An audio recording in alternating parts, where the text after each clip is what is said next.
Okay, so let's go. Let's move on. We're going to go into the next.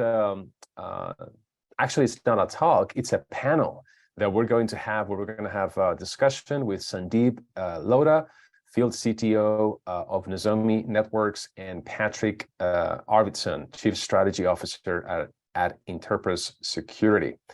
So welcome, welcome aboard, Patrick and Sandeep. Very nice to see you. Thank you for having me. Thank you for having us, Ismael. Happy to be here.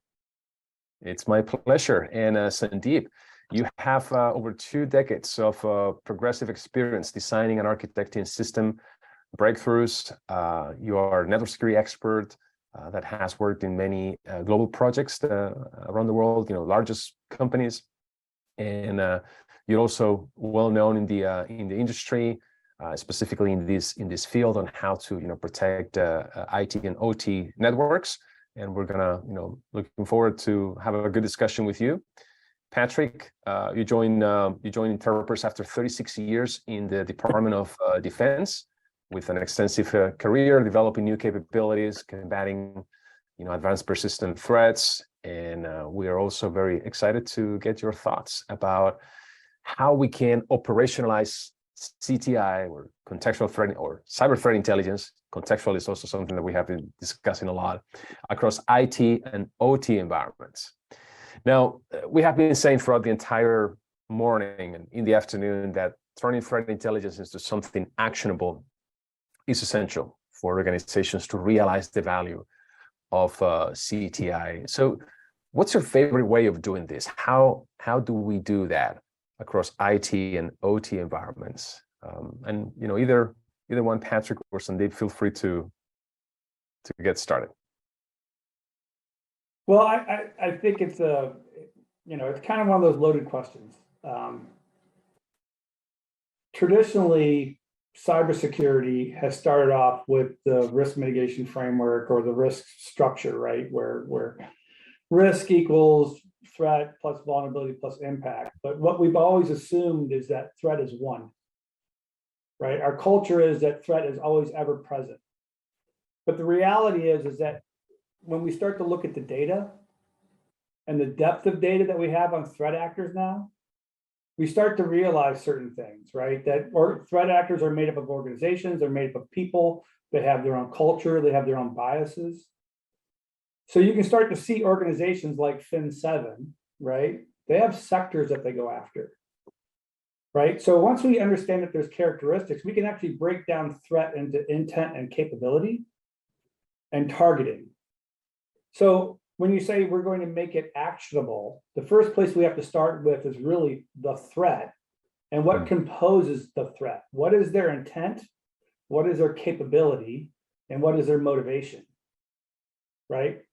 So I'll stop there and let Sandeep fill in the rest, but that's the starting point. Perfect. Yeah, thank you, Patrick. I think for me, one of the big things is understanding risks that are specific to your industry. So that's a big tie-in for this as well. There's threat intelligence, and then there's specific threat intelligence that pertains to your operations. So I think understanding what type of threat intelligence to use, as well as how to incorporate it efficiently into the environment, is generally a key for success. So essentially, that a good starting point would be looking at your industry, and saying, okay, this is what others are seeing against my peers. For example, if I'm in healthcare or my financial organization, and I see that there's a particular threat actor that is targeting me or targeting others in my industry, like start with that type of information. Now, once where would you go to find that information? Let's follow that train of thought, right? So I'll start. Like we said, 36 years in the DoD, 20 some odd of them in the National Security Agency, right? The beauty is it's free. CISA, FBI, NSA, MITRE produce these TTP-based threat intelligence, right? They produce campaign plans. They actually lay out the characteristics of the adversary, who they're targeting, and their tools and techniques. So it's all wrapped up for you. You don't have to go off and start your own, right? Because the problem with this, and the reason we haven't done it until recently, it takes a tremendous amount of data, right? It's a statistical model, right? So you have to figure out exactly, or I should say approximate, but it takes a lot of data. Well, who has more data than the federal government? Right. Right. So they're pulling all the data, and on top of it, they have threat analysts. They have threat analysts that have been trained in a history of 50 years to look at, how do I provide the rigor? How do I provide the due care? How do I make sure things line up, and that things that they don't, what are aberrations and not part of something, right? So the attribution discussion that goes into it. Right. So how do we do this if we're not in the federal government? Like Sandeep, what do you think? Where do we get this information from? Absolutely. Yeah, thank you. And, to piggyback on what Patrick just said, there is no single point of solution here. There's no one magic feed that's going to give you everything that you need. You're going to have to go to multiple places. And in this case, this is one of those instances where more is better. The more threat intelligence we have, the better protected we can be. There's a number of places to get this as an enterprise as well. A number of vendors have solutions that offer this type of service. There's a number of threat intelligence feeds. Nozomi Networks, for instance, has an entire labs department in Europe where we've got a few dozen researchers that are constantly looking specifically at ICS and OT threat intel, where we then release that to our customers. But there's a number of these available in general. Yeah, and I'll piggyback on that because I want to make sure I clarify a point up. The federal government makes these available for free. CISA puts out the reports for free. NSA puts out the reports for free. FBI puts them out for free, right? And given the fact that one of the networks that the federal government looks at is NIPRNet, so that's the DoD's unclassified network. That's a 4 million endpoint network. There is no commercial feed as large as a 4 million endpoint commercial network, right? So I will say, to support Sandeep, they're not looking at OT networks, right? But they are looking at IT networks in totality in a large form. And as the public partnership agreements move forward through the federal government and the mandatory reporting comes along, right, that data set will become more enriched. You'll have a better idea of what's going on, right? So I think this place that I would start, that I'd always start before I went with commercial intelligence, I would start with something that's free, that I know it's validated and that I know it's good. That's very good suggestions. Thank you guys. Now let's talk a little bit about the challenges that you see. I know that you guys talk to a lot of different companies, different environments. Patrick, I'm gonna ask you about challenges in IT environments, and I will ask you, Sandeep, about OT environments, so we can continue the conversation that way. Patrick, what are some of the common challenges you see in operationalizing threat intelligence? We talk about the vast amount of data. That's one of them, but. So the first thing is, let's run through the process, right? I know that the previous speaker spoke through it too, but I'm going to talk about a little bit of a generic process, right? So I have all this data. I'm pulling all this data, and I know who the adversary is. I know what they're doing, right? So now I've got to build heuristic models out of this. So I have to model this. And the reason I need to model this is because I want to achieve economy of scale, and then I need to achieve prioritization. All right. So once I do the modeling, I start to see common things, right? So I start to see an adversary who does X, or through my modeling, I start to see that 87% of all spear phishing and ransomware attack spawns a command.exe. Okay, great. So I have that. So now I've got to go through all my security controls and figure out where my security controls map to that command.exe. And then once I have that, then I got to go look at my detection logic and my config files and say, is my detection logic matched up correctly? Is my config files restricting access to command.exe to only authorized users, right? And then once I have that, then I got to go figure out, can I write a new detection rule to satisfy that, right? And at the end of the day, detection engineering, ta-da, is the most expensive thing in security, cybersecurity. 90% of companies can't do it, right? So shameless plug, right? We've seen this over and over again. We automated that. So we automate the ingest, we automate the heuristics, we automate looking through the security stack, bringing the config files together and pulling in what is really prevented on your network, what can you really detect, right? And oh, by the way, that's the journey to zero trust. I totally agree with you. It looks like it's flashy to talk about the research, to talk about the attackers, the TTPs, and but then the so what, right? What do we do with that if we don't end up like translating that into actionable countermeasures? There's little value out of that intelligence, and as you said, that's hard. That's where you need the automation, the tools, and all of the orchestration in place too. Now, Sandeep, specifically to OT environments, I know that we have some attendees that are asking about this. They want to learn more. What are some of the challenges you find there? Wow, great question. First and foremost, I think a common challenge in all environments is horsepower or manpower. Most organizations today are getting less funding for less people to do more things. So right off the bat, that's a huge challenge for us. Secondly, specific to critical infrastructure is the fact that more times than not, we are dealing with very legacy equipment, speaking very legacy protocols, managed by a core team of individuals whose primary training and job function is not networking or security. And now when we start to run into the challenges of today, where IoT devices, OT devices, and to be a threat vector, they themselves are insecure and introducing additional risk into these networks. I think the conversation is difficult when we're trying to educate our customers or potential customers on exactly where do you even start doing this. Sometimes it's that feeling of there's so much to do, you're so overwhelmed, you're paralyzed, and we resort back to do nothing. So I think the biggest challenge, number one, is resourcing. And the second largest challenge is trying to understand how to secure these interesting device types. Let's be honest, in IT, security policies, security organizations, they have a great maturity and understanding of threats, how to stop them, how to see them, how to deal with them.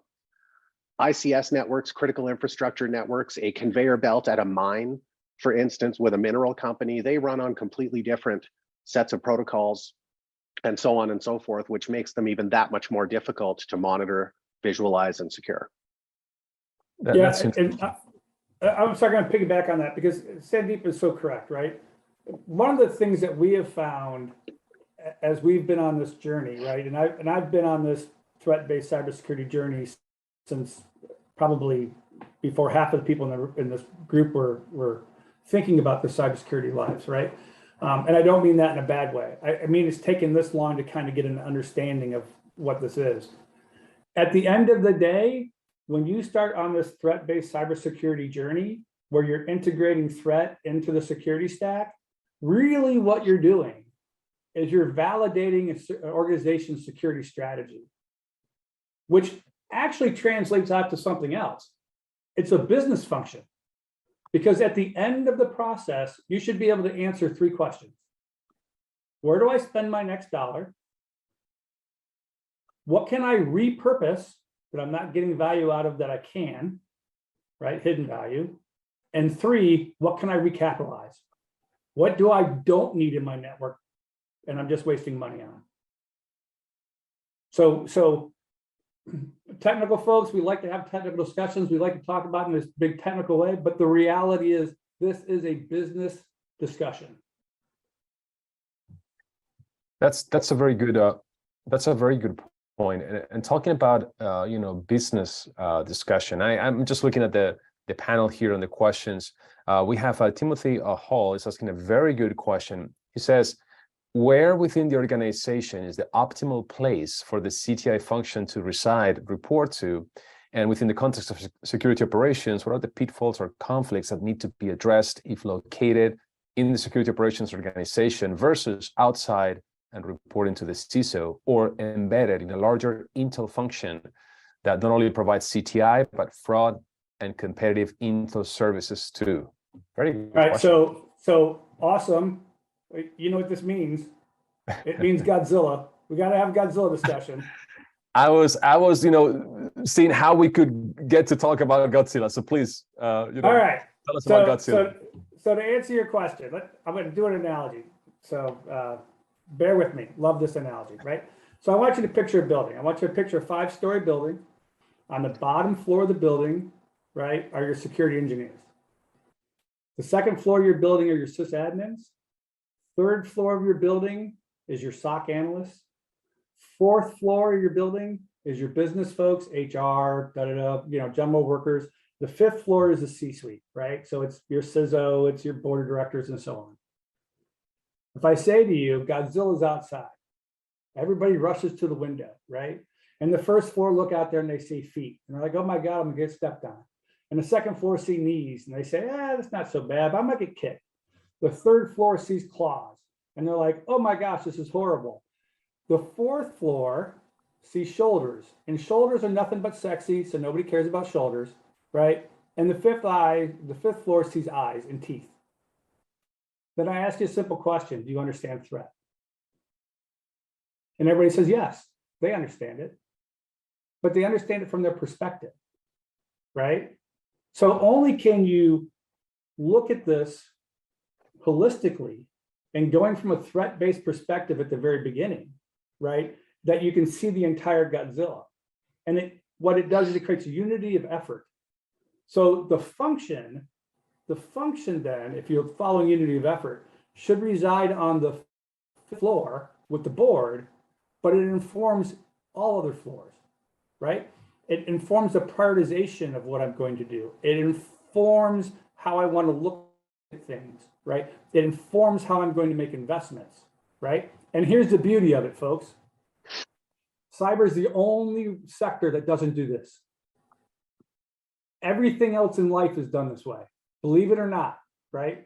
You want to go on a car trip to Florida, you don't pack your parka, right? You buy home insurance, right? You don't buy flood insurance if you live in the middle of Kansas. You buy tornado insurance, but you don't buy flood insurance. But for cyber, we try to say, I have to protect against everything because everything's going to happen to me. And that's not true. I really like that Godzilla, analogy. I may steal it, and use it from now on. That's fine. Go ahead. It's a great way of communicating, right? And explaining what this means and what the challenges are. Sandeep, how does this look like in OT environments, especially when it comes to sharing information between different stakeholders, different environments? Is this something common, or what are some of the things you have seen in OT? Great question. Very similar to like Patrick talked about, it's all about context. A bunch of individual events happening individually generally don't provide a lot of context as to what's happening from a larger action perspective. It's important to be able to understand how to take individual events and stitch them into an incident, so you can almost see a timeline of what is unfolding. I think one of the biggest things when it comes to sharing the information across the line between some of the OT and the IT environments is the understanding of the vast difference in the types of alerts that a SOC team is potentially going to see. We do see this all the time. Customers eventually get there, but sometimes initially when we start handing off the type of data that we're picking up off to a traditional IT SOC team, they don't understand what these alerts are. They don't understand the meanings or the mechanisms behind them. So it becomes a lot of an education exercise. So we find our customers that are the most successfully able to integrate into a single SOC with both IT and OT are the ones that have invested in the right resources. Again, coming back to that sort of manpower issue, it's all about the understanding. We're bringing a unique set of threats, a unique set of intelligence, and a unique set of alerts to the table that does require some knowledge. So let's follow that train of thought, and we're going to stay for the sake of illustrations in the OT environment. Let's say that I'm in a manufacturing environment. Does that mean that you have to create like a threat profile for each individual, like, I don't know, manufacturing line or every product that you have? Because, we're talking about a lot of complexity that may not exist in IT environments. You bet. And that really is the root of our challenge. No two environments are alike. Even a same customer with two identical plants will often have subtle differences, which are very noticeable at that device layer. So again, we need to be able to look deeper into the processes and understand what's happening at an individual device level and at a process line level. So again, technologies like ours are able to baseline and profile these devices, how they behave, who they're talking to, using what protocols, at what intervals. In addition to that, we've also got, again, going back to intelligence, threat intelligence, asset intelligence, we know how these devices should behave. So we can baseline them, profile them within a customer environment. Because again, two customers may have the exact same product, but they have them deployed in a very different way, doing very different things. So it becomes a necessity to understand exactly how each cog in that wheel is working, and understanding all the different mechanics and nuts and bolts, understanding what good looks like. And from there, we can start to hopefully have a better chance at spotting attacks or abnormalities. Totally agree, right? Knowing what normal looks like so you can detect anomalies. And Patrick, you mentioned zero trust before. Like, that's one of my favorite topics. So I was like, okay, let's see. Is there any connection between what we're discussing here and zero trust? Do you think the latest government mandates around zero trust can help in the right direction? And how does threat intelligence fits in that overall program? Yes. How's that for a very basic answer, right? I'm very close to the folks that are running the whole thing. Randy's a good friend of mine.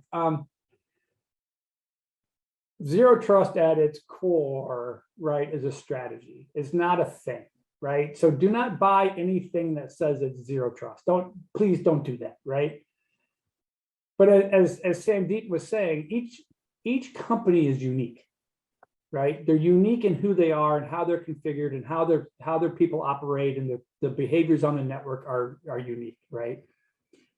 There are general things that you want to do, right? And they're in the framework, right? Identity access control, that kind of stuff. Got it, right? But at the end of the day, it's going to be detection logic, right? And the adversary is not going to come into your network and do something new, right? There are rules within certain things. Like I said, right?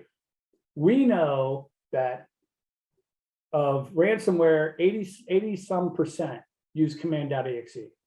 We know on advanced persistent threats that use implants, 92% uses DNS to exfil and issue command and controls to those nodes, right? If you're going to get to zero trust, you need to invest in a detection logic ecosystem.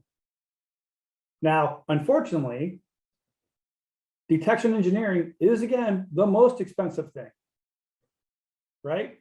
And it suffers from, do you want Sigma? Do you want MISP? Do you want this? Do you want that, right? How is it in your organization? How is it done, right? So a mandate to zero trust is a phenomenal idea. The road to zero trust, I'm very afraid that we're not going to get to it because it's going to be cost prohibitive, right? So unless you can figure out how to beat cost, and the only way you beat cost is automation and scale, period, right? So you got to be able to automate what you're doing, and then you got to be able to scale it. Now, shameless plug, right? That's what Interpres has been on this journey, is we're getting into the automation of threat-based cybersecurity. We're getting into the automation of detection engineering, right? So that organizations can scale effectively to combat threat. So it looks like it's a change of mindset, right? That's part of the strategy that you were mentioning. And Sandeep, we have a question here. I would like to get your thoughts on that. Brian Gibbs says, what do you recommend on the best approach for supply chain threat management? Of course, a lot of concern around supply chain attacks. Yeah, I mean, definitely front row and center in the news and on people's minds these days. Personally, for me, that's not a huge area of experience. So I don't know if I'm the best person qualified to answer that one.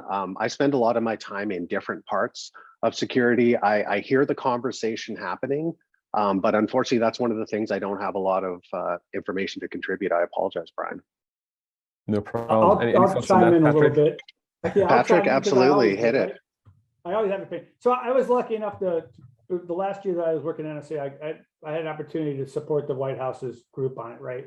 There are certain things that you have to understand from a supply chain. So I'll give you some things, right? If you're producing software and you're shipping your software to the federal government and you posted it on your website, I'll tell you right now, the Chinese and the Russians are coming after you. Not too hard to figure out, right? Because why? Because they're trying to reach economy of scale, right? They're trying to get as many things with the least amount of money, right? Okay, great. I'm intrigued by SBOM. I think there is some things behind SBOM that's interesting. I've seen a couple of startups that I've talked to that have been looking at it in different ways, right? I think it's a problem that is not going to go away. I think it's a problem that's going to get worse, right?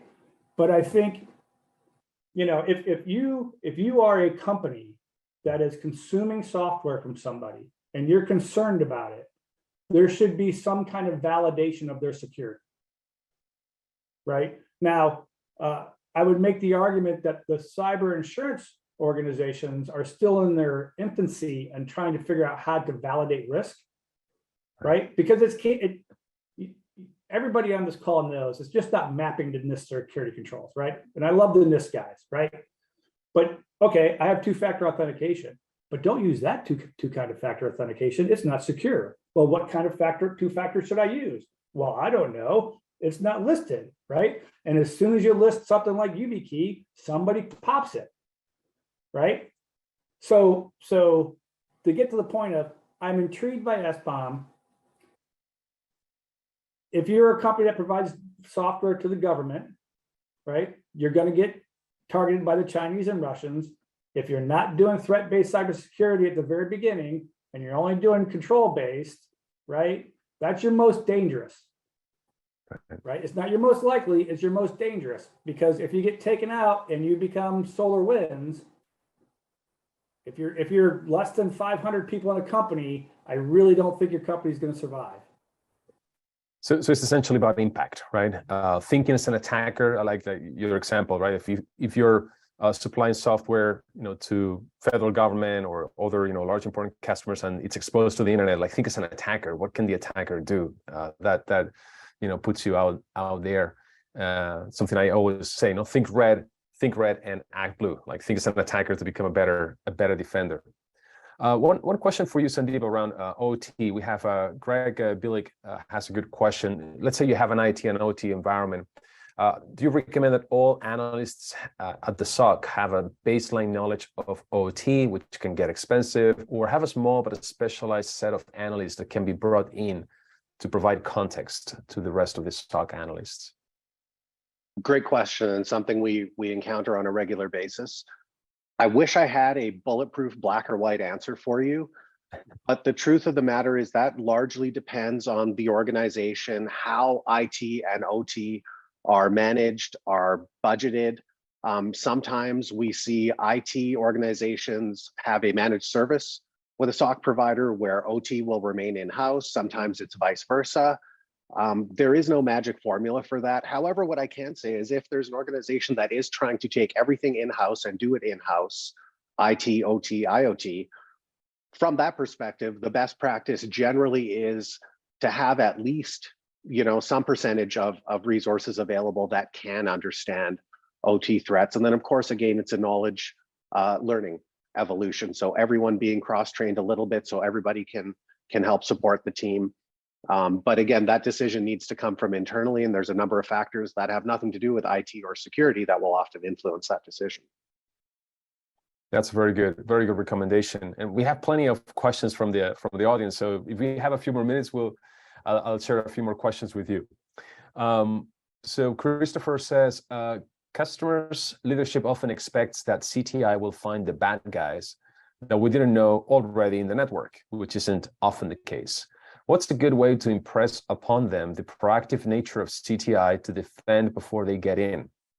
So about being proactive, how to quantify that without taking away time from the constant grind of new tasking and vulnerabilities. You know, I think Patrick has alluded to this a number of times, and for me, that is automation and really being able to leverage technology to help you operate more efficiently. Patrick? Yeah, it's obviously automation helps you scale, right? The second part is to talk to the leadership. It's about how do I make what I have in my network more effective? And I don't mean just from efficacy, but I also mean from efficiency, right? So for example, right, you bring in your CTI, you look at it, you find out that the adversary is targeting your sector, right? 80% of them are using, I don't care, whatever, cross-site scripting or something like that, right? You look into your dashboard, right? And you find out that you've got 8 tools, 8 that are looking at cross-site scripting alerting, right? And so then you dig into your tools again and you find out, hey, one of them, my log aggregation system, right, is collecting on 322 of my detections. One of my log aggregation systems is collecting on 2. And those 2 are being covered by something else. So the conversation you're having is, hey, CTI is helping me identify for you underperforming controls. Or let's say you're an AWS client, right? And you're collecting 5 different telemetry log systems and you're dumping them all into S3 buckets, right? So you're paying for storage. You run back through your analysis again and you find out, hey, wait a minute, 25% of my storage is redundant. I can cut my storage bill by 25%. So everybody needs to understand cyber security, whatever you want to call it, is a resource battle. It is always a resource battle, right? If you can harden your network enough, the adversary will pivot to somebody else because it's cheaper for them. Right. Your CISO will support you in the decisions you make if it's cost effective. They're not going to pay something on to reduce the attack surface by 2%, right? That's just not going to happen, right? But if you can show where that value is being derived, even if it's indirect value, right? That's how you make your case. And that's why it needs to reside at the CISO level, not in the SOC. Yeah, and we go back again to what you both mentioned before very appropriately at the beginning. Like you start with your threat profile, your threat model based on your industry, based on your geolocation, right? If you're conducting right now business in Southeast Asia, you should be, paying attention to what's going on over there. Like if you have manufacturing plants in Taiwan, like I don't know if you're having conversations like this, Sandeep, but there's specific threat actors that are interested in what's happening in this region, targeting these companies, and that thread, as I said before, Patrick, right? You don't wear a coat. I have a friend of mine that I just met. He's from Florida, and he hasn't used a heavy coat for like years. And he came here to the DC area yesterday. It's like, oh, this is the first time I use this, right? So you build your threat model. We don't see the same things across the region. We don't see the same things across different industries. And then once you start with that, mapping to threat to MITRE attack. Michael mentioned this in the past talk. So that's a good way of maybe doing a first step. Yeah, so we actually go all the way through, right? So we take all of that, we map it to the MITRE attack, right? And then at the back end, we also map it to other controls, right? So I don't want to talk about the future, but you can, as an organization, say you're doing GPDR, right? Or say you're doing SOC 2, or say you've got some other compliance framework that you have to have to be compliant with, right? You can map through doing threat to MITRE to whatever control framework that you have to put out the back end of what your gaps are, right? So you can sit there and say, hey, I can skimp on this control, right? Because I know I'm pretty threat hardened, and I know this control doesn't really provide value to me as an organization, which means I don't have to spend $1 billion on it. I still have to do it for business reasons, but I don't have to spend a ton on it, right? So I can take a little bit of risk there. Sandeep, I know you're doing some of the same kind of things within the IoT OCS world.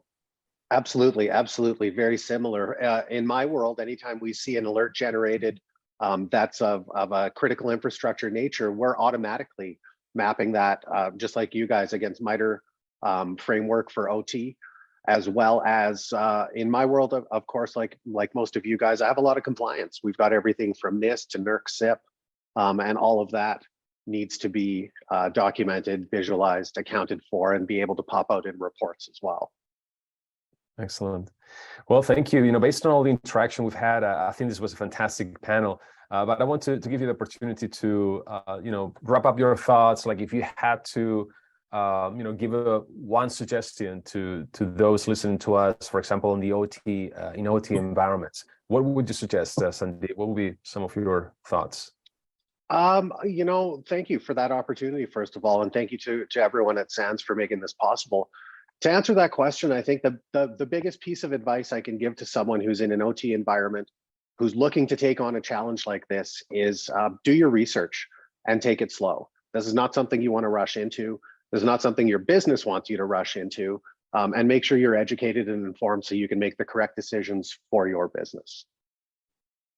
Excellent. Thank you. Patrick, what's your word of advice? So my advice is get into detection engineering. But no, seriously, if we are going to get ahead of this problem, right, we need to start focusing on what matters. And what matters is threat, right? But threat doesn't work unless it can be operationalized, right? So you're absolutely right. If you're bringing in threat data just to talk about threat data, it's not going to work for you. If you cannot put it into your stack, if you cannot validate your security strategy, right, you're not going to get anything out of it, and you're just going to pivot away from it later, and you're going to go back to being reactive, right? So as Sandeep said, think about it, get proactive, and start putting the blockades up in front of where the adversary is going to go instead of trying to clean up after the adversary's already went.